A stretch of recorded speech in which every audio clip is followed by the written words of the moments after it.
Alors moi, mon histoire, elle commence en février 2004. Je venais d'avoir 14 ans et à l'époque, avec ma meilleure amie, on adorait regarder des films d'horreur. Un après-midi, nos parents étant absents, on décide de se faire un petit film d'horreur avant d'aller faire du jogging dans les bois derrière chez nous. On commence à courir, on sort très vite du village et on arrive à travers champs. On se retourne et on voit qu'il y a une dame au loin qui promène son chien. Comme on était encore un petit peu matrixés par le film d'horreur, on s'est dit « Oh là là, elle va nous tuer, vite, accélérons la cadence ». Ah oui, donc les films avaient un effet quand même. Oui. Les films avaient quand même un vrai effet. Oui, il a eu un effet. Okay. Donc on court à un rythme effréné à travers bois pendant bien un quart d'heure. Et d'un seul coup, je m'arrête et je tourne la tête à gauche et je dis « Viens, on va se cacher là ». Comme ça, la dame, elle va pas s'attendre à ce qu'on soit derrière elle. Elle pourra plus nous rattraper, elle pourra plus nous tuer. Donc on monte un petit talus, moi je me cache derrière un arbre et ma pote elle est attirée par de la terre retournée avec un trou de sanglier. Elle m'appelle, elle me fait « Oh viens voir, il y a une racine qui ressemble à un pied, c'est trop marrant ». Non. Je m'approche Wow. et pareil qu'elle, je rigole, je fais « Ah c'est vrai que cette racine elle ressemble drôlement à un pied quoi ». Et puis on est comme prise par la peur, vraiment on a le sang qui se glace, complètement prise de panique, on retourne sur le chemin. J'appelle ma mère, elle me dit « Oh ma fille, tu confondrais quand même pas une racine avec un pied, une racine ça n'a pas des phalanges quoi, il y a un moment, enfin tu peux pas appeler la gendarmerie pour ça quoi ». Je fais à ma pote « Il faut qu'on aille vérifier ». Elle me fait « C'est mort ». C'est mort, je n'y retourne pas. Ouais, non, moi aussi. Je fais « Bon bah écoute, moi je vais prendre un bâton et je vais aller faire pression dessus ». Non mais ça. Si c'est dur, c'est que c'est une racine, si c'est pas dur, on avisera quoi. Mais rappelle-moi, t'avais quel âge? 14 ans. Mais à 14 ans. Donc c'est un move quand même de se C'est un dire il y a move, un Ouais pied. mais j'étais très téméraire pour le coup. Ok. Je remonte le talus, je prends un morceau de bâton et je m'approche. Honnêtement, je peux vous le dire, j'ai encore l'image en tête, ça ressemblait pas du tout à une racine. Mais, je sais pas, pour nous c'était le plus rationnel, on n'arrivait pas à admettre que ce soit autre chose qu'une racine à cet endroit-là quoi. Et c'était de quelle couleur? C'était un peu terreux, mais c'était blanc quoi. Ok. Et je vais pour faire pression dessus. Je sais même pas si j'ai réussi à toucher, que j'étais reprise de panique. J'ai fait c'est bon, c'est un pied, et je repars voir ma pote. Elle me fait alors c'est un pied? Je fais bah je sais pas. Et vraiment, on Ton arrive. cerveau, il était Ouais, en ton cerveau, il train arrive J'étais pas, dans le déni complet, et elle aussi pour le coup. Donc comme la dame qui promenait son chien nous avait dépassé depuis le temps, on la rattrape, on lui explique la situation, et elle nous regarde avec un air dubitatif, vraiment ça se voyait qu'elle ne nous croyait pas. Mais en même temps, on lui dit on a vu une racine qui ressemble à un pied. Ouais. Oui, Ouais. c'est vrai qu'elle se dit bon. Deux gamines qu'elles ont vu Ouais. partir courir devant, Ouais. devant elle dans la forêt. Ouais. Elle avait des raisons de ne pas avoir Ouais. confiance en vous. Mais elle allait vérifier quand même par acquis de conscience. Ok. Et elle, bien sûr, elle a eu zéro doute, elle a tout de suite appelé la police. Et pendant des années, on n'aura aucune nouvelle de cette histoire. Si ce n'est que c'était un homme entre 40 et 50 ans, qu'il était vêtu uniquement d'un slip et qu'il était probablement mort par strangulation. On ne saura Ah ouais. ok. rien. Vous avez Mais quand on même est- quelques infos quand même. Oui. Ouais, celles qui Oui, mais font on ne pas connaît plaisir. pas Oui. son identité, ni celle du Mais- meurtrier, rien du tout. Mais t'as l'info que c'est un meurtre quand même. Ouais. quoi. Ouais. C'est une vraie Ouais. info. Et le pied juste, il dépassait comme ça de la terre? En fait, il y a un sanglier qui a creusé et du coup, Ah, oui, il a déterré. il a ok. déterré. Il y avait un trou en fait à cet endroit-là. Ok. Et on Tu voyait... sais depuis combien de temps, enfin, est-ce que t'avais l'info depuis combien de temps il était là? Non, Pas du tout. je l'ai là l'info. Ouais, mais à ce Mais moment-là, non. à ce moment-là, non. Ok, donc pendant des années, zéro news. Mais en 2005, il y a une autre histoire que je vais vous raconter parce qu'elle a un lien. Un autre corps est retrouvé dans notre petit village. Une trentenaire a été démembrée, coulée dans du béton et jetée dans l'Essonne. Ah ouais. Là, l'enquête va être résolue tout de suite parce qu'ils ont l'identité de la victime et ils ont l'identité du meurtrier et ils le mettent en prison. Les années passent, on se retrouve en octobre 2009, donc ça fait quasiment 6 ans après notre découverte. Une jeune femme se pointe dans un commissariat parisien et dit « Ça fait moi depuis fin 2003 que je n'ai pas de nouvelles de mon père et ma belle-mère ne s'en inquiète pas ».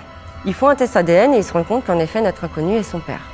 De là, ça va aller très vite parce que du coup, la famille va faire des aveux. C'est la femme de notre inconnu qui a essayé de l'empoisonner le soir de Noël. Et en fait, c'est l'un de ses deux fils qui l'a étranglé. Et avec les deux frères, ils sont allés se débarrasser du corps à 60 km de chez eux. Mais ce fils était déjà en prison pour avoir démembré, coulé dans du béton et jeté dans l'Essonne. Une trentenaire. L'autre. Waouh. Voilà. Oh, il a pris le coup de main, quoi. Ouais. Mais dans ces bois-là, il y a énormément de corps qui sont retrouvés. Parce qu'en fait, c'est le premier point depuis Paris où c'est une grande forêt sans regard indiscret parce que c'est que des petits hameaux. Et il y a plusieurs corps pour le coup qui sont retrouvés dans ces bois-là. Ok, c'est un endroit où les gens ont l'habitude C'est un d'aller petit enterrer dépôt, ouais. leurs victimes. quoi. Ouais, un peu, ouais. Un petit dépôt, c'est horrible. comme Non, ça. c'est horrible dit Non, comme mais ça, mais c'est un peu mais comme c'est, ça. Il y a plusieurs, ouais, il y a eu plusieurs meurtres. Mais on connaît la raison de pourquoi il les a tués? Non. Et pour le coup, du coup, il a été tué à Noël 2003 et nous, on l'a trouvé le début février. Mais comme c'était l'hiver, je pense qu'il était encore très bien conservé dans la terre, quoi. Voilà. Ah ouais, purée, donc t'es tombé sur un bon gros corps, quoi. Ouais. À 14 ans. Ah ouais, wow, ok, oh là là. Mais ok. t'as pu, excuse-moi, mais est-ce que t'as pu dormir les nuits suivantes? Non, je faisais des paralysies nocturnes, je faisais des crises d'angoisse tout le temps. J'avais tout le temps marquant, peur de me ouais. retrouver toute seule, en fait. C'est le pire truc qui pouvait t'arriver après t'être infligé tous ces films d'horreur, tu vois ce que je veux dire? C'est Ouais. c'est le truc qui Ah, mais j'en ai t'achève plus regardé mentalement. après. Ouais, c'est ça la Je question. supporte c'est pas les fini films d'horreur. ouais. Maintenant, je regarde. Ah, c'est fini maintenant? Ah, non, je regarde. Encore aujourd'hui? Ah, non. Ah ouais, Du ok. coup, maintenant, vidéo horreur. Extrait d'horreur de Squeezie, et c'est mon max. Allez, le dernier coup Bah qui merci, ça achève. fait plaisir. Qui veut passer à la suite? Bagara, t'es chaude? Allez. Allez, vas-y, on passe à l'histoire de Bagara. Alors moi, c'est une histoire de mes parents qui avaient, à ce moment-là, ma maman avait 22 ans et mon papa avait 29, je crois, à peu près. C'était en 89. Mon frère et moi pas encore nés. Ils habitent en Suisse, mes parents. Ils habitaient dans une petite maison de 2 étages, mais elle était toute petite. En gros, en bas, t'as cuisine, salon collé et une sorte de grand escalier qui amène à une mezzanine. Ce jour-là, mes parents sont invités à un mariage. Ils se disent qu'ils vont juste à la cérémonie, qu'ils rentreront tôt. Et comme d'habitude, mes parents sont hyper en retard. Parce que toujours en cette retard famille, ils sont toujours en retard, c'est un enfer. Ils partent à ce mariage, hyper en retard, ils ferment pas à clé. Après, en plus, mes parents, ils sont un peu rocky-pie, tu sais, ils sont ouais, mais c'est bon, c'est le quartier, c'est tranquille. Puis en Suisse, c'est peut-être plus safe aussi. Enfin, il y Ouais, a peut-être un puis en truc plus, il me disait, j'ai appelé ma maman pour qu'elle me raconte tout ça, et elle me disait, mais en 89, mais vous fermez jamais rien. C'était. Ouais. C'est inimaginable aujourd'hui de se dire, je ferme Ouais, pas ma c'est clair. porte. Mais c'est vrai qu'à l'époque, Ouais. t'as raison, c'est un truc où les gens, ils sont... C'était beaucoup plus quartier, tranquille, enfin voilà. Ils partent à ce mariage et finalement, tous les invités sont conviés au repas après la cérémonie et donc ils vont rester beaucoup plus longtemps que prévu. Ils vont rester jusqu'à minuit, 1h, 2h du matin même. Donc ils rentrent très festifs de ce mariage et ils ouvrent la porte pour rentrer chez eux et ils comprennent tout de suite qu'il y a un truc qui va pas. Vraiment tout de suite. Il y a les plaques de cuisson qui sont allumées à fond avec des casseroles vides dessus. Ils ont pas cuisiné avant de partir. Enfin, c'est certain que c'est pas eux.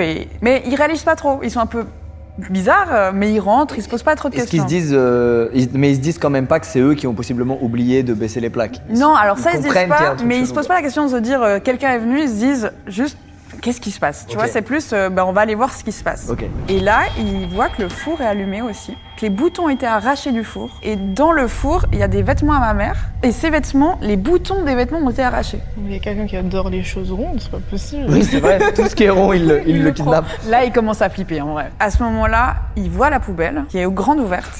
Et ils se rendent compte que c'est tout ce qu'il y avait dans le frigo qui est dans la poubelle. Ah ouais. Hein? Ah, ouah. Mais qu'est-ce que c'est que Trop ça? bizarre. Et là, du coup, ils se sont mais... Ok, quelqu'un est venu. Mais ils regardent autour d'eux, rien n'a été volé. La chaîne IFI, il n'y avait pas encore à ce moment-là d'autres trucs, mais la chaîne IFI n'est pas volée, il s'est pas saccagé, rien. Ils continuent à faire un petit tour. Et là, ma mère trouve au sol une grande veste en cuir. Et qui sent l'homme, c'est ses mots, elle me dit qui sent l'homme. Ça sent quoi, là? Je sais pas, je pense à musqué, tu sais. Ouais. Et un débardeur déchiré au sol. Bon, ils disent, bon, on va appeler la police. Et à ce moment-là, ils entendent un raclement de gorge qui vient du haut. Ah. Quel pire bruit. Sauf qu'on se rappelle déjà d'une chose, c'est qu'on est en 89. Mes parents, ils ont pas de téléphone portable. T'as une ligne fixe, Ok. mais tu peux pas sortir, dire bon. Oui, te mettre à l'abri pendant que t'appelles. appeler, T'es obligé de ouais. rester au milieu du danger pendant que C'est t'appelles. ça. Et du coup, mon père, il prend. Alors ça aussi, ça me fait rire parce que les mots de ma mère, elle me dit, ton père, il a pris un grand couteau à viande et il m'a donné un petit couteau à oignon.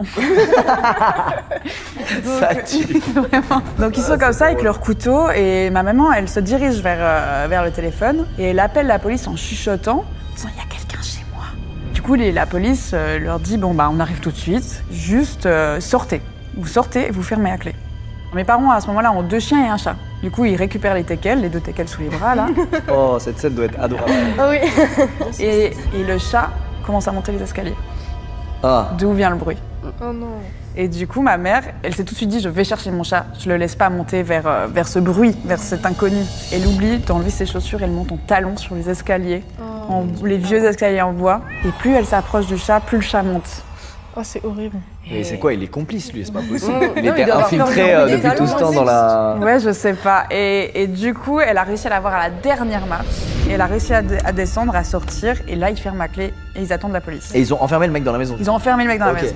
Donc la police est arrivée assez vite. Et du coup, ils rentrent. Je crois qu'ils étaient 2. Et mes parents voyaient tout ce qui se passait parce que c'est une sorte de baie vitrée. Et ils voient donc des gens redescendre avec un homme. nu dans le peignoir de mon père. Ils le voient et ils disent il dormait dans votre lit, dans vos habits. Et là, ils l'embarquent et ils disent restez là, on revient vers vous pour voir ce qui va se passer pour la suite, pour prendre votre plainte, etc. Et ils disparaissent. Et le policier revient et dit cet homme, c'est un grand directeur d'un très grand magasin en Suisse. Est-ce que vous pouvez retirer votre plainte ? Hein ? Ils ont demandé à mes parents de retirer leur plainte. Parce que le mec, c'était un haut placé d'un... C'était un haut placé, mais du coup, mes parents, ils disent qu'est-ce qui lui est arrivé pour Ouais, que, racontez-nous, qu'on sache ce qu'on fait, quoi. Et on saura jamais, parce que lui, il dit aucune idée.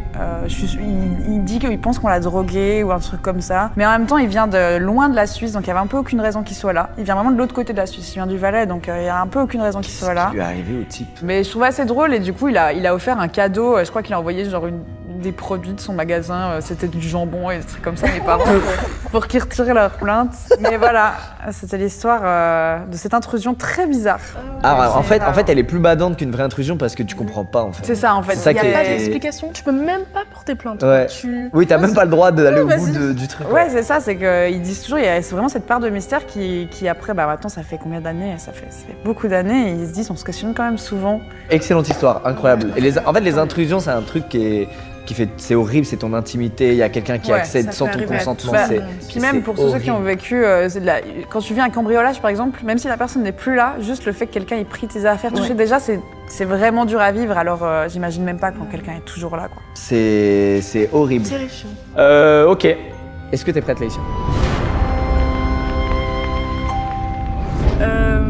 En fait, à cette époque-là, j'étais au collège et je vivais dans un bâtiment qui est très spécial. Ça veut dire qu'il est en forme de U.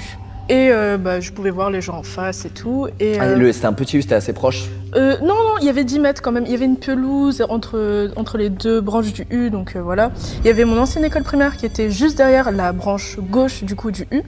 Il y avait énormément d'enfants dans cette cité parce qu'il y avait 4 U exactement. Et il y avait un ami à moi qui vivait dans, du coup, on va dire, le bout du U. On se retrouvait chaque soir après le collège pour discuter ensemble et tout ça, et on restait jusqu'à tard le soir. Et un jour, on voit qu'il y a une des portes de l'immeuble qui est ouverte. Nous, ça nous étonne vraiment pas parce que, comme il y a énormément d'enfants, pour rentrer, sortir, s'amuser avec le copain et tout ça. Pour fluidifier le truc, Ouais, ils ont bloqué la porte. Ouais, comme ça, pour ça- pas taper le code à chaque fois, remonter, Ouais, redescendre et tout ça, juste la porte est bloquée. Il faut savoir sur ces immeubles aussi qu'il y a une fenêtre à chaque étage quand tu montes les escaliers, parce qu'il n'y a pas d'ascenseur, il n'y a qu'une cage d'escalier. Ok. Mon pote et moi, on parle, et on voit un petit garçon nous regarder du rez-de-chaussée. Moi, je regarde mon pote. Un petit garçon, excusez-moi. Le mais petit bon. garçon, il est relou. C'est Le ça. petit garçon, il est chiant. Et moi, je regarde mon pote et je fais, il y a un petit gars qui nous regarde. Et à ce moment-là, je m'en foutais parce qu'on avait l'habitude des gosses chiants, évidemment, qui venaient nous embêter, nous faire chier et tout ça. Et à un moment, là, on commence à se sentir pas bien parce que pour allumer la lumière de la cage d'escalier, il faut appuyer sur un bouton qui dure 30 secondes. Comme je vous ai dit, c'est la cage d'escalier de la porte qui est bloquée par le tapis. Et du coup, il nous regarde depuis le rez-de-chaussée. La lumière s'allume. J'ai pas vu le garçon se retourner pour appuyer sur le bouton pour se remettre devant la fenêtre. Donc la lumière s'allume d'un coup. 30 Il n'y a pas de bouton dans les étages. Non, c'est Ah. c'est derrière lui. Lui, il est Ok. collé à la fenêtre. Le bouton est tout derrière. C'est le seul bouton. C'est le seul bouton. Il y a un bouton à chaque étage. Pour allumer tout. Ok, pour À allumer chaque l'étage. Pour allumer les 5 étages d'un Les coup. 5 étages, Ok, ok. Ouais, donc voilà. ça pourrait être enfin tu dis à ce moment-là. Oui, ça peut être quelqu'un du 5e étage qui a Ouais, qui a le bouton, appuyé, qui a allumé tout l'immeuble. Voilà, Ok, donc ok. je m'en fous. Donc je parle avec mon pote et tout ça, on calcule même plus le garçon. 30 secondes durent, les lumières s'éteignent, puis ça se rallume, donc quelqu'un a dû réappuyer direct après les 30 secondes. Je suis refroide parce que le petit garçon maintenant se retrouve au 2e étage. Comment en 1 seconde et demie, il a pu monter un étage direct. Mais tu le vois clairement ou c'est une... Je vois la lumière s'éteindre, se rallumer, le Ah ouais, voir vraiment vite. je Ah le ouais. vois. Mais je le vois, ça veut Genre dire c'est un que glitch. je sais que je rêve pas, c'est pas possible, j'ai vu. Je nie encore, je me dis, il s'est peut-être baissé, il y avait son pote, ils sont 5, chacun... faut une blague. Chacun, il y a Ok, 5 ouais, je vois, gosses qui je vois. s'est élaboré. Très très fort. Ouais, mais après je me dis, bon, ils font exactement la même taille, la même Mais corpulence. tu le vois bien, donc tu vois son expression. Je vois pas son visage, Ok. parce que c'est comme si l'ombre reflétait, et puis il est à 10 mètres, Ouais. Donc je peux vraiment rien. Mais t'es sûr que c'est un petit garçon, quoi. Je Genre, suis tu vois sûre. clairement Aman. Cheveux courts, il était sûrement en t-shirt, je vois que c'est un petit garçon. On continue à discuter, ça se repasse, la lumière se rallume, elle se réteint, il est au 3e étage. Bon là je le regarde, je fais pas, c'est pas Et possible. on est d'accord, c'est pas genre ça s'éteint, Non, c'est vraiment rapide. il sprint, il rallume et il refait la pause. C'est impossible, genre. C'est impossible, c'est Faut impossible continuer, en parce plus. que entre 2 escaliers, faut bien au moins genre 15-20 secondes si t'es rapide. Mais il était vraiment stoïque, ça veut Et dire. même, il y a toujours ce bouton qu'il faut presser. Oui, et ça veut dire qu'il doit Ouais, non, mais allumer. c'est impossible. C'est Ou alors c'est la impossible. blague la mieux élaborée au monde. Ouais, ben, le mec, il est trop fort en Ouais, fait. ils ont vraiment mis c'est du travail d'ingénieur à Mais ce. vraiment, et du coup, je regarde mon pote et je fais, mais non, là, c'est pas possible. Je suis folle ou t'as bien vu? Il fait, et il commence à rigoler, il fait, ouais, bon, tu sais quoi, je vais aller voir. Il va, du coup, dans le rez-de-chaussée, et je le vois pas monter les escaliers, donc je pense juste qu'il a, genre, bougé pour regarder ce qui se passait dans les escaliers et tout. Il reste bien 10 secondes là-bas. Donc, moi, 10 secondes où je suis toute seule dans le noir, où il y a vraiment un silence comme ça, j'entends rien, j'ai juste les battements de mon cœur parce que j'ai peur, je suis pas bien, et là, il revient en courant. Il crie, je sais pas ce qui s'est passé, il hurle. Il est devant notre bâtiment, moi je fonce vers lui, j'essaye de le rassurer, est-ce que ça va et tout ça, et tu sais, il se baisse, il se tient sur ses jambes, il est comme ça, il parle pas, il essaie juste de respirer vite. Je me demande ce qu'il a vu, et je sais pas ce qu'il a vu. Et il se met à rire. Je lui dis, c'est bon, mon pote est possédé, c'est bon, le petit garçon il est rentré dans son corps, c'est mort. C'est bon, il y a un démon en lui. Et il me fait arrête, là, et ça, je fais quoi? Il me fait, bon, c'est très bien qu'il n'y a pas de petit garçon. Je suis en mode, quoi? Hein? Et là, je me rends compte que depuis le début, je suis la seule à le voir. Et mon pote, il a cru qu'on se faisait un délire d'horreur. Mais non! Il pensait que Oui, en plus, il a suivi le truc, genre. Ah oui, bon il a enfant. suivi parce que comme je vous ai dit, c'est un pote qui aimait. Il aimait est bien rentré dans le rire. délire en Il mode, pensait vas-y, que je la j'étais dans suis. un délire et Mais tout ça. non! Et du coup, moi, je suis pas bien. Je regarde mon pote, il fait, ouais, c'était une bonne blague et tout ça. Il rigole et tout. Et je suis en mode, ouais, ok. Et je fais genre que moi aussi, je rigolais et tout ça. Parce que qu'est-ce que tu peux faire dans cette situation? Il va pas te croire, Ouais, il va foncez juste. dans- T'as pas essayé de le plus. prendre en photo, enfin tu vois, genre, c'est le Ah truc ouais. preuve. J'avais pas de tel. J'étais au collège, j'avais Ah pas ouais. de téléphone parce que ma mère était très. Vas-y, Bravo, pas de tel maman, et tout ça. Du coup, je dis à mon pote, bon, vas-y, je rentre. Donc je remonte les 5 étages, je dois allumer la lumière. Je trace tout ce que je peux parce que je me dis. Ah, toi, tu le fais en inverse. du Oui, coup. je me dis, vas-y, il va peut-être popper devant moi, j'en sais rien et tout ça. Donc, je monte, moi je vis au 5e étage. Du coup, j'ouvre les rideaux de mon salon quand je suis arrivée. Je vois qu'il est arrivé au 5e étage, le petit garçon. Je ferme les rideaux, je vais me coucher, je me dis, c'est bon, je veux plus. Mais il était encore là, quoi. Genre, Il Il était était même monté à encore... l'étage où elle était, quoi. C'est ça. Tout le long, C'est terrible, il il y a vraiment ce côté, il te suit, t'as cette Ouais, impression. et c'est même pas la fin de l'histoire. Parce qu'il y a un truc pire qui arrive après, je pense que c'était le Climax. truc qui m'a coupé. Le lendemain, je dois repartir. Je sais pas si j'étais partie voir des potes ou je suis repartie au collège. Je dois descendre de chez moi et je dois retourner derrière le U, derrière la branche du U où j'ai vu le petit garçon. Ok. Donc l'arrière, et comme je vous ai dit, il y avait mon ancienne école primaire. Donc je marche et je regarde sur le mur, là où c'était du coup le derrière de la cage d'escalier, on va dire. Je regarde sur le mur, mon sang il se glace. Parce que je me rappelle d'une histoire que j'ai vécue quand j'étais en école primaire. Notre directeur était venu dans notre classe pour nous raconter que malheureusement, il y a un petit garçon qui est tombé du 5e étage et qui est décédé. Et en fait, toutes les écritures qu'il y avait sur le mur, c'était « Rest in peace » et des photos de ce petit garçon qui était exactement la silhouette que j'ai vue. Et il était tombé de cet étage-là, là où je l'ai vu en fait. Et c'est là où je me dis, c'est peut-être paranormal Il y a en un fait. lien et donc c'est. Et c'est le truc qui m'a... Et t'étais jamais en plus entré avant, tu savais pas, t'as jamais Non. vu ce mur, ouais. Et vraiment, si, j'avais déjà vu ce mur parce que même moi, Mais j'étais t'avais pas fait le lien, quoi. Non, entre j'avais- entre non, ça et ce que t'as vu parce que dans j'avais le- complètement oublié cette histoire puisque ça datait de primaire, mais même Ouais. moi j'avais déposé des fleurs et tout ça, et c'est une histoire qui a fait beaucoup de bruit dans ma ville. À ce moment-là, les fleurs avaient disparu parce que ça faisait des années, mais il y avait toujours ces écritures encore Ouais. sur le mur et ouais, bah t'es pas bien. Ah ouais, ok. Ah non, mais le twist de ton pote qui fait haha, Ça- elle tue la blague là depuis Ça, 30 minutes et horrible. tu fais mais c'est zéro une balle. Tu te sens toute seule. Est-ce que lui, il pense que tu t'es foutu de sa gueule, genre, ou est-ce qu'il Non, te lui il croit, tu pense vois? juste que j'étais folle, genre, Ok. que je me Ouais, suis que tapé c'était un un trip de délire. gamin. Ok, ok, Ouais, ok, vraiment. ok, Puis on ok. était au collège, donc je pense. Oui, Et bah oui, bah oui. Quand on était ensemble, en plus, on jouait beaucoup à des jeux de rôle ensemble. Donc, il a peut-être pensé que je jouais la fille qui voyait des esprits et tout ça. Ouais, il s'est alors dit, que tu t'es tapé un délire. Ok.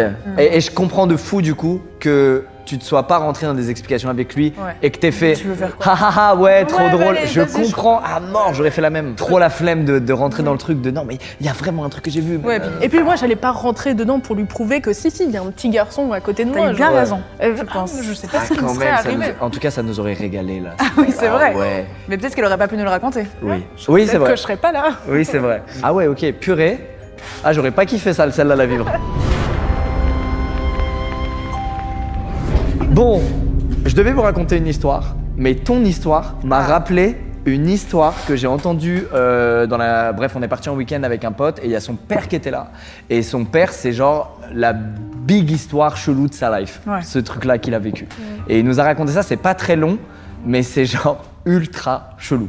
À l'époque, cette histoire, elle se passe littéralement 30 piges avant que le père de mon pote me la raconte. Il vit avec sa femme, qui est la mère du coup de mon pote. Et bref, ils ont une vie de couple normale, tu vois, dans un appartement au 5e étage. Sa femme, depuis un certain temps, fait des cauchemars la nuit.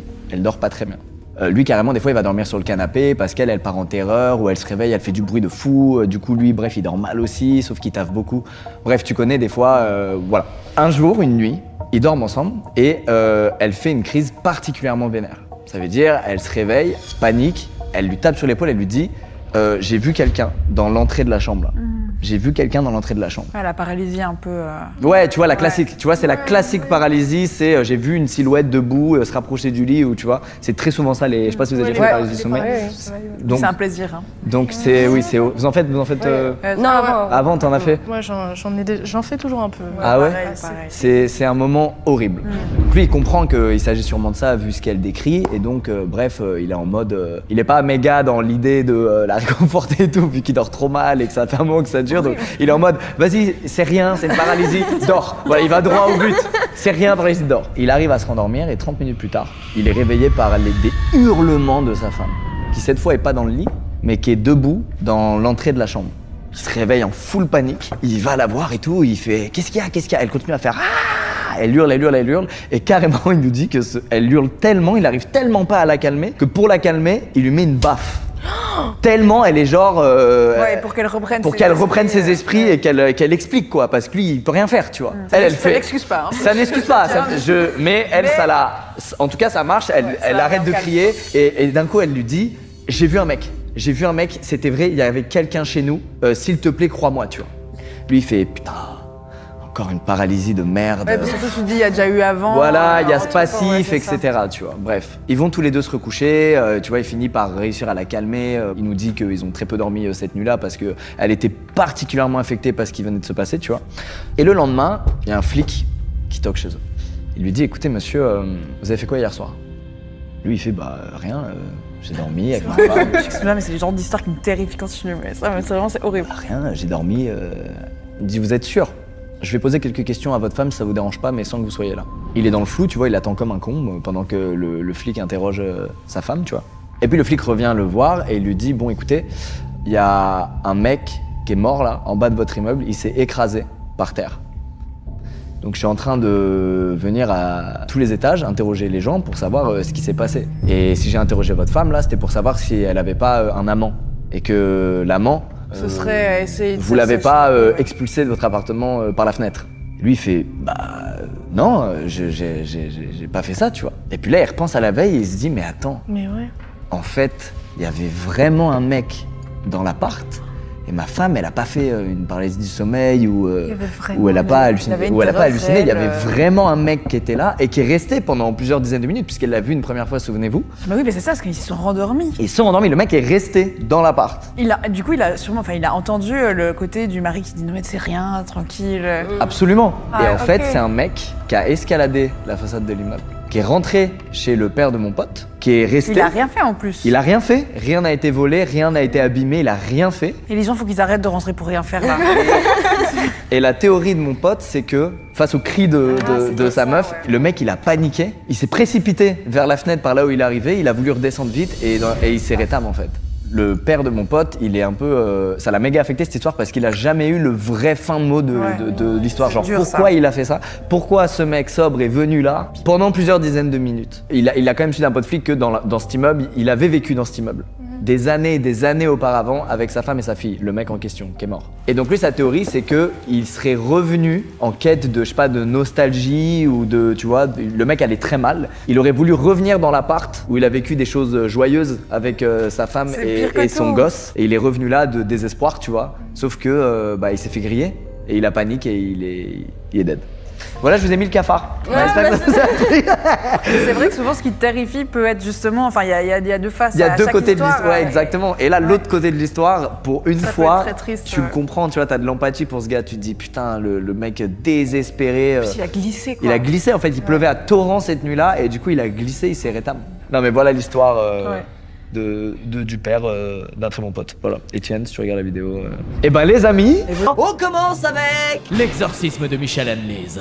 Ouais, peut-être je vais me reconvertir dans la voix off, ouais. Il s'agit du cas de possession démoniaque le plus connu de l'histoire et l'un des plus documentés. Il y a même eu 2 films dessus tellement cette histoire est connue. C'est celle-ci qui m'a fait plonger dans le paranormal. Je vais vous la conter avec un plaisir démesuré. Anneliese Michel est une jeune Allemande née le 21 septembre 1952 à Lidfling, en Bavière. Je ne parlerai plus allemand, désolé. Elle fait partie d'une famille catholique très croyante et elle va jusqu'à faire pénitence pour faire pardonner les péchés des autres en plus des siens. Elle est vraiment impliquée dans le péché game, vraiment. Tout se passe bien jusqu'à ses 16 ans, donc jusqu'en 68 où là elle commence à avoir des crises de convulsions. Elle est alors diagnostiquée épileptique par les médecins, mais ça ne va pas s'arrêter là. Son état continue de se détériorer, les crises sont de plus en plus nombreuses et il pense du coup qu'il y a un problème psychologique derrière ça, alors il l'envoie dans un hôpital psychiatrique pendant 1 année. Ça ne s'améliore pas, c'est même pire qu'avant. En plus de ça, elle tombe en dépression, donc c'est vraiment la totale pour la pauvre Anneliese Michel, qui va alors commencer à parler de possession démoniaque. Elle va commencer à être persuadée qu'elle est possédée par des démons, à tel point qu'elle va se mettre à rejeter les symboles catholiques comme les crucifixes, la Bible, tout ça. Elle va se mettre à chier là-dessus vraiment, comme si elle en voulait à l'église de ne rien faire pour elle, alors qu'elle est convaincue qu'elle est possédée. Elle le crie sur tous les toits. Sa situation va ensuite s'arranger, elle va sortir de l'hôpital, elle va reprendre le chemin de la foi, elle va se remettre à prier, à croire, mais elle surveille ses arrières. Elle garde quand même une petite fiole d'eau bénite, hein, tu vois, dans la poche arrière, au cas où il y a un démon, bam, dans la gueule. À partir de là, la pauvre, c'est une descente aux enfers. Oh, à proprement parler, puisqu'on parle de démons et tout. Anneliese va se remettre à parler de possession démoniaque, même plus que ça, elle va commencer à dire qu'elle voit des visages démoniaques. Elle va se mettre aussi à entendre des voix d'entités diaboliques. Elle est convaincue que ces médicaments n'arrangent rien, elle en prend pour traiter ses problèmes d'épilepsie, pour traiter sa dépression, pour traiter même la schizophrénie, je crois. Enfin bref, les médecins, ils s'acharnent un peu sur elle, donc du coup, elle va arrêter d'un coup de prendre tous ces médicaments. Et c'est une très mauvaise idée. Pendant toutes ces années, l'église refuse de pratiquer un exorcisme sur Anneliese. Étant donné qu'elle est persuadée d'être possédée, c'est un effet très destructeur pour elle, mais en 75, un curé va porter l'affaire devant l'église et va les convaincre de pratiquer des exorcismes. Au cours des exorcismes, les prêtres diagnostiquent qu'il y aurait plusieurs entités qui sont rentrées dans le corps de Anneliese, entre autres Néron, Lucifer et Hitler. Le comportement d'Anneliese est de pire en pire, elle hurle, elle mord les prêtres, elle se met même à manger des insectes, elle va commencer à se mutiler aussi. Bref, tous les signes que l'église considère comme des signes de possession démoniaque, elle les a. Et surtout, il y a un enregistrement audio qui a été fait lors d'un exorcisme, et là on entend la voix de Anneliese, et qu'elle soit possédée ou pas, on s'en fout. C'est assez troublant parce qu'on entend quand même une personne en détresse. Je vous mets un très court extrait qui vous fera bader, mais pas trop non plus. Mais c'est vous dire à quel point c'est sérieux en fait ce qui s'est passé avec cette personne, c'est pas une légende.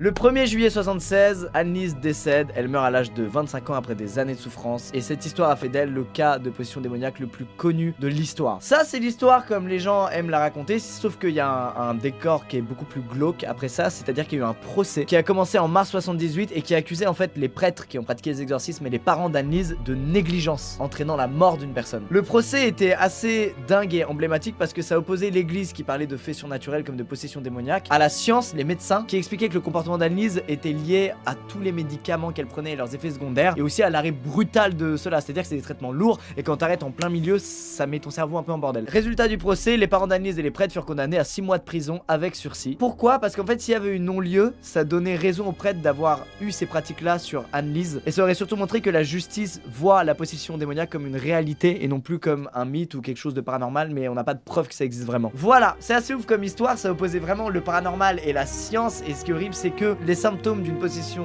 démoniaque, si ça existe, sont vraiment très très proches, voire exactement les mêmes que les effets secondaires de certains médicaments que tu prends quand t'as un traitement lourd contre certains problèmes psychologiques, entre autres. Donc du coup, ce procès était compliqué et ça rend l'histoire assez folle. Et en tout cas, Agnès Michel, paix à son âme, et c'est horrible ce qu'elle a vécu. Et voilà, que ce soit une possession démoniaque ou juste un problème psychologique, c'est affreux. Bon, maintenant que vous allez pas dormir, bah autant que je continue, que je vous raconte une deuxième histoire. Je suis le père Castor de ma génération. L'histoire de Robert la poupée. Oh là là, cette voix. Robert the Doll, une histoire qui m'a marqué de ouf parce que c'est l'une des rares histoires qui contient une poupée hantée. Bah je crois que c'est la seule en fait avec Annabelle. Et surtout cette putain de poupée, elle a une gueule un peu atypique. On a souvent parlé de poupée dans les vidéos, mais regardez-moi ça. Qu'est-ce que c'est que ça? Qui a designé ce truc? En 1906, Robert Eugène Otto est un jeune enfant qui vit en Floride et qui se voit offrir une poupée. Il est encore enfant à ce moment-là. Quand il reçoit la poupée, elle fait carrément sa taille. Et c'est la servante de la famille, de la maison, originaire des Bahamas, qui lui a offert cette poupée. Et elle est vue comme une personne qui pratique un peu la magie noire et le vaudou. La théorie, c'est qu'elle a offert cette poupée au fils de la famille pour se venger du calvaire qu'elle vivait à cause d'eux. Alors, Robert trouvait que la poupée lui ressemblait, donc il lui a donné son nom,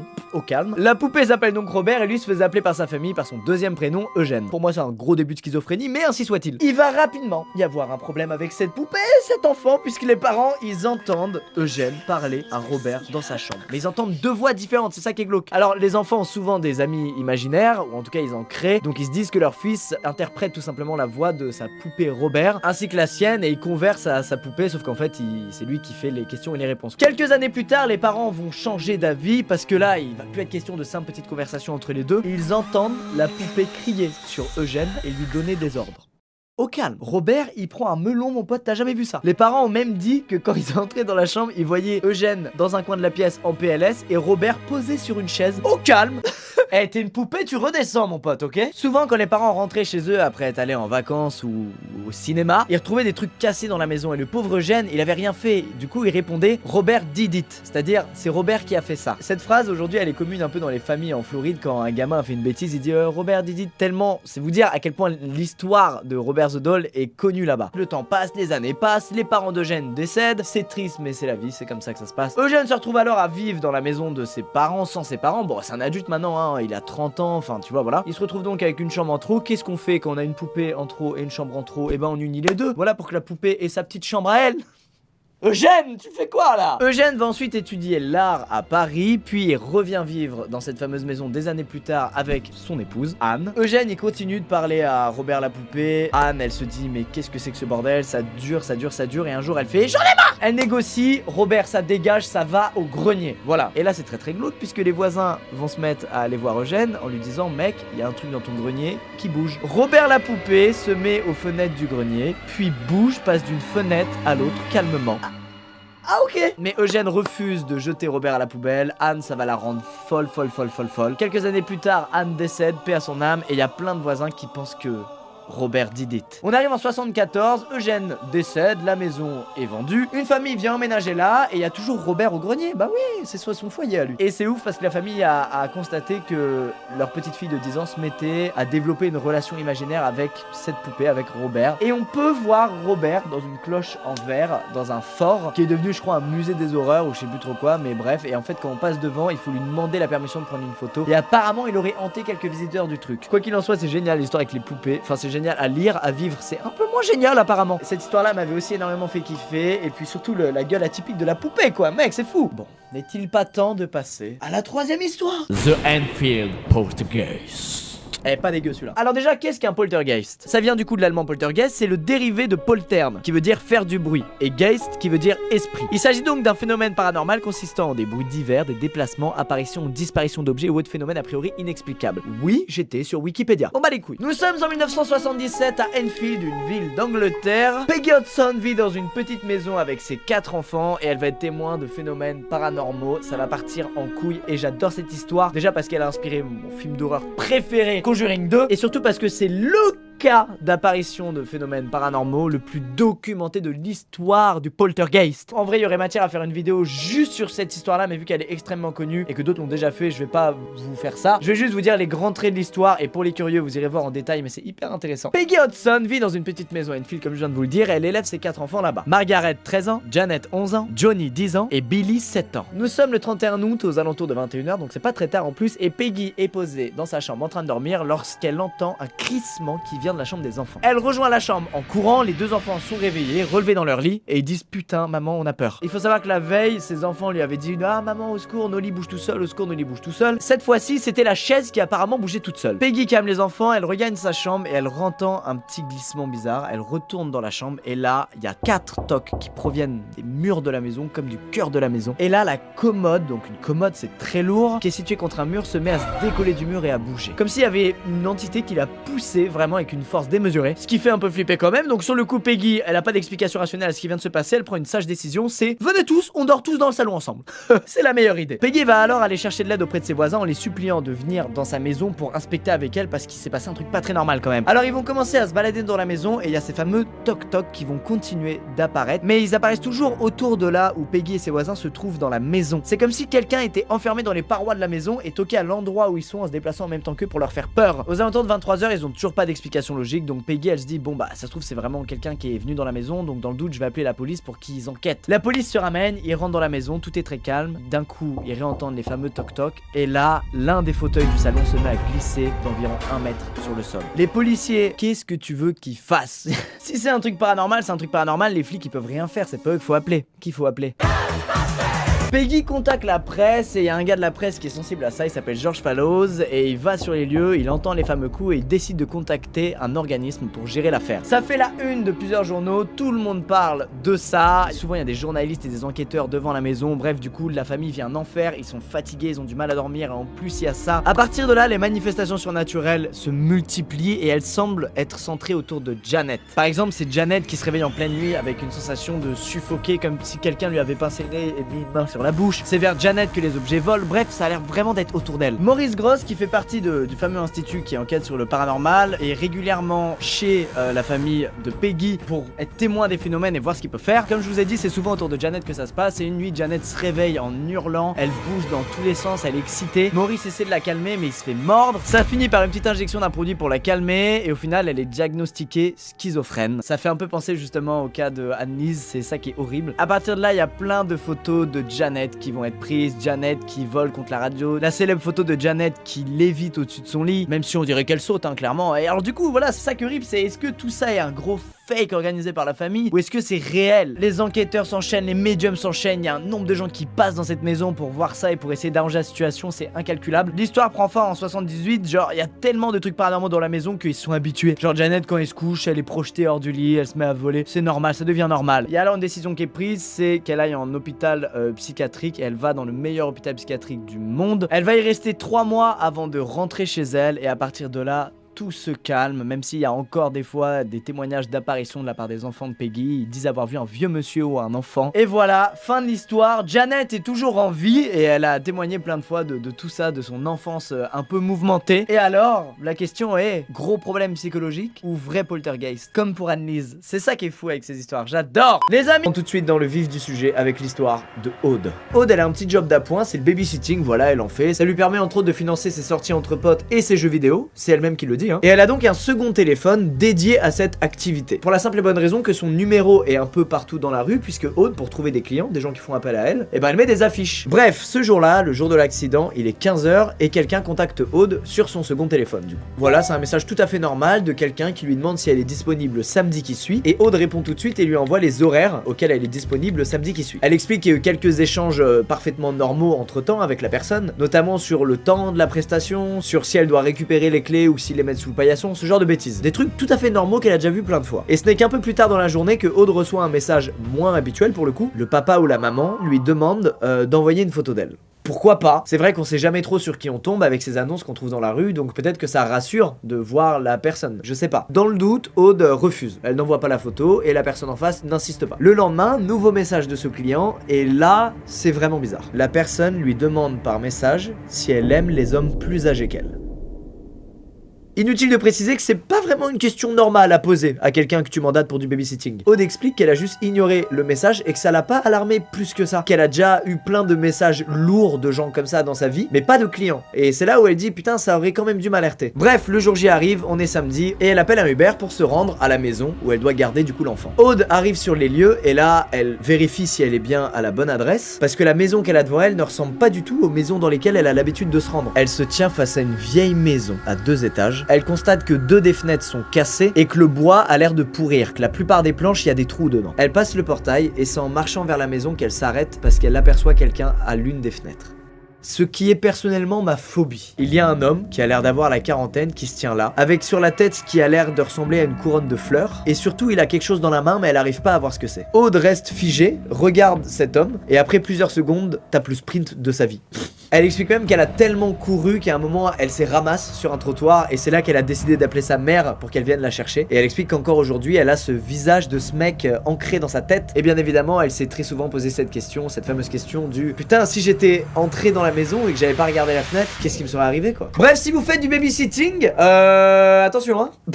C'est mon unique conseil dans cette vidéo. Deuxième histoire beaucoup plus longue et absolument horrible. Ahmed est un Américain qui explique être parti vivre aux États-Unis dans les années 90. Et la bonne nouvelle, c'est que c'est aux États-Unis qu'il a rencontré ce qui est actuellement sa femme, avec qui il a désormais 2 enfants. Voilà, c'est le seul truc positif de l'histoire, j'espère que vous avez bien profité. Bref, il explique qu'à l'époque, pour lui, les temps étaient durs. Il alternait entre 2 emplois juste pour pouvoir se payer à manger et avoir un toit au-dessus de la tête. Il explique que tout ce qu'il pouvait se permettre en termes de logement, c'était l'appartement le plus pourri d'un vieux bâtiment décrépit dans un quartier clairement pas ouf. En gros, il explique que c'était tellement craignos là-bas que genre il y avait pas une nuit où il se réveillait pas à cause d'un coup de feu qui était tiré. Bref, voilà, il explique que c'était vraiment un endroit qu'il détestait, qui était vraiment pas ouf, mais il avait pas le choix parce qu'il avait très peu d'argent. Il explique que son deuxième emploi, c'était barman dans un strip club. Vous l'avez compris, avec cet emploi, et c'est d'ailleurs pour ça qu'il nous parle de cet emploi-là et pas de son premier emploi qui lui est de jour, il rentrait tard chez lui. Plus précisément, il rentrait du coup tous les soirs autour de 2-3 heures du mat. Qui est une heure, on peut se le dire, pas très rassurante. Quand tu rentres à 2-3 heures, t'es un peu sur tes gardes quand même. C'était un samedi soir, fin de semaine, Ahmed rentre chez lui, il est épuisé. Il explique que ce soir-là, comme tous les autres soirs, il est entré dans son immeuble, qu'il a commencé à marcher vers l'ascenseur de l'immeuble et qu'en levant la tête, il a vu que devant l'ascenseur se trouvait un mime. Un mime, pour ceux qui savent pas, c'est un acteur qui joue des rôles muets. Les mimes, ils ont un code vestimentaire que respectait très bien ce mime-là, qui était devant l'ascenseur de l'immeuble d'Ahmed. Ahmed constate que ce mime, dans une main, il tient un ballon attaché à une ficelle, et que de l'autre main, il lui fait coucou. Et il explique que c'est pas un coucou comme nous on peut faire, c'est un coucou très mécanique, très mimé. À cause de la peur, Ahmed décide de prendre les escaliers. Et il en a pour un moment puisqu'il habite au 9e étage. Tout ce qu'il importait, c'était en aucun cas de s'approcher de ce mime. Ahmed monte les marches avec un certain rythme, et c'est qu'une fois arrivé au 4e ou 5e étage, que du coin de l'œil, il voit quelque chose bouger. Il s'arrête net, il se retourne pour voir ce que c'est, et douche froide, le mime est dans la cage d'escalier, en train de monter les marches. Et ce qui terrorise Ahmed, c'est qu'il monte pas les marches normalement, il monte les marches, vous savez comme dans les vieux films muets, quand un personnage veut montrer qu'il essaie d'être discret, il marche sur la pointe des pieds, le gars dans la cage d'escalier fait exactement la même chose. Il est dans son perso quoi. Et là le mime s'aperçoit qu'Ahmed l'a repéré, et d'un coup il se fige. Là Ahmed commence à vraiment avoir peur, et il décide de lui parler. Il lui dit en riant nerveusement, mec, arrête. En gros il s'est dit que le gars en face s'entraînait, ou qu'il faisait une sorte de performance, bref peu importe, et qu'en lui disant c'est bon t'es trop fort, bien joué, c'était cool, le gars allait arrêter. Aucune réaction de la part du mime. Il reste là sans bouger, dans la même position qu'il y a une minute, et il attend. C'est là qu'Ahmed réalise qu'il y a un problème et qu'il se met à courir pour rejoindre le 9e étage. Et malheureusement quand il se met à courir, il entend le mime qui fait la même chose que lui. Ahmed cette fois il cède et il hurle sur le mime. Il lui demande pourquoi il fait ça, qu'est-ce qu'il veut, et il lui demande surtout de lui foutre la paix. Et d'un coup, l'expression du visage du mime change et il se met à être triste, ou plutôt à jouer la tristesse. Et à ce moment précis, Ahmed comprend que le gars en face, il est pas là pour déconner et qu'il a très probablement de mauvaises intentions. Il arrive devant sa porte d'entrée, il ouvre à une vitesse folle, il rentre chez lui, et là il est sous le choc de ce qu'il vient de vivre. Il réalise même pas en fait. C'est au moment où il reprend ses esprits et où il pense être tiré d'affaire qu'il se met à entendre des frottements contre sa porte d'entrée, venant évidemment de l'extérieur. Après quelques dizaines de secondes, Ahmed explique qu'il prend son courage à deux mains, qu'il a pas le choix, et qu'il va voir à travers l'œillet de sa porte d'entrée. Et malheureusement, le mime est bien là, devant sa porte, et il se met à fixer l'œillet en souriant. Ahmed il reste bouche bée, regardant à travers l'œillet de la porte. Il est complètement choqué, il arrive plus à bouger, il est tétanisé, et le mime met ses paumes de main de chaque côté de son visage, ouvre la bouche comme s'il était étonné, et il se met à faire des cliquetis avec sa langue. Et à chaque cliquetis, il tape avec son pied dans la porte. Ahmed comprend que le gars va trop loin pour un mec qui a pas de mauvaises intentions, et il comprend qu'il doit se barrer de l'appart parce que tôt ou tard le mec va essayer de rentrer chez lui. Fort heureusement, à sa fenêtre, Ahmed il a une sortie de secours, vous savez ces escaliers en fer qui sont collés au bâtiment et qui permettent d'évacuer en cas d'incendie. Ahmed fonce sur ces escaliers et il entend un énorme bruit qui est tout simplement celui de la porte d'entrée qui vient de céder. Ahmed arrive en bas des escaliers, il continue de courir sans regarder derrière lui, et après 30 mètres, il se retourne, et c'est là qu'il a vu le mime pour la dernière fois de sa vie, juste devant la fenêtre de sa chambre, en le fixant avec un grand sourire avant de lever les mains et d'applaudir Ahmed. Pour Ahmed, il était absolument hors de question de revenir dans cet appart, donc il a logé chez des amis, le temps de trouver un nouvel appartement, et heureusement pour lui, il explique que ça s'est fait très rapidement. Il a plus jamais une news de ce mime, hein, comme il l'a dit, et il a un bon trauma. Il a toujours pas compris si le mec juste était un psychopathe qui s'amusait, ou s'il avait une réelle intention de, je sais pas, de le cambrioler, il a rien compris.